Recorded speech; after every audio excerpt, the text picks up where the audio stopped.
അയൽ രാജ്യങ്ങളുമായുള്ള വ്യാപാര ബന്ധം കൂടുതൽ ശക്തിപ്പെടുത്തിക്കൊണ്ട് ഭാരതീയ റെയിൽവേ വീണ്ടും അതിർത്തി കടക്കുന്നു. ഭാരതത്തിനും നേപ്പാളിനുമിടയിലുള്ള ചരക്ക് നീക്കത്തിൽ ചരിത്ര മുന്നേറ്റവുമായി ആദ്യ ഇന്ത്യൻ ട്രെയിൻ നേപ്പാളിലെ കസ്റ്റംസ് യാർഡിലെത്തി. അതിർത്തിയിൽ കാലതാമസം ഒഴിവാക്കപ്പെടുന്നതിനാൽ വ്യാപാര ചെലവ് ഗണ്യമായി കുറയുമെന്നും നേട്ടമാകും. ഭാരതവും നേപ്പാളും തമ്മിലുള്ള വ്യാപാര മേഖലയിലും പുതിയൊരു വിപ്ലവം. കൊൽക്കത്തയിൽ നിന്നുള്ള ആദ്യ പ്രതിദിന ചരക്ക് തീവണ്ടി നേപ്പാളിലെ ബിരട്നഗർ കസ്റ്റംസ് യാർഡിൽ വിജയകരമായി എത്തിച്ചേർന്നു. 40 വാഗണുകളിലായി കനോല ധാന്യങ്ങളുമായി എത്തിയ തീവണ്ടി ഇരു രാജ്യങ്ങളും തമ്മിലുള്ള അതിർത്തി കടന്നുള്ള വ്യാപാര ശൃംഖലയിൽ പുതിയ ചരിത്രമാണ് സൃഷ്ടിക്കുന്നത്. കൊൽക്കത്ത പോർട്ടിൽ നിന്നും പുറപ്പെട്ട ഈ ട്രെയിൻ ഭാരതീയ അതിർത്തിയിലെ ജോബനി കസ്റ്റംസ് യാർഡ് വഴിയാണ് ബിരട്നഗറിലേക്ക് പ്രവേശിച്ചത്.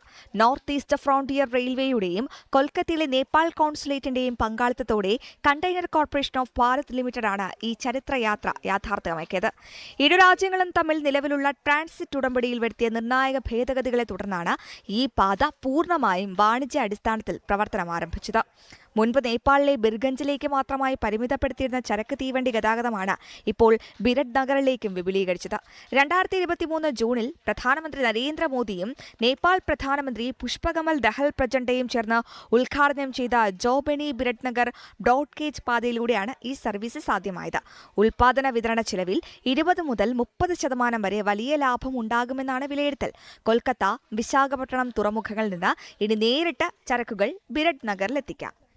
ന്യൂസ് ഡെസ്ക് ജനം.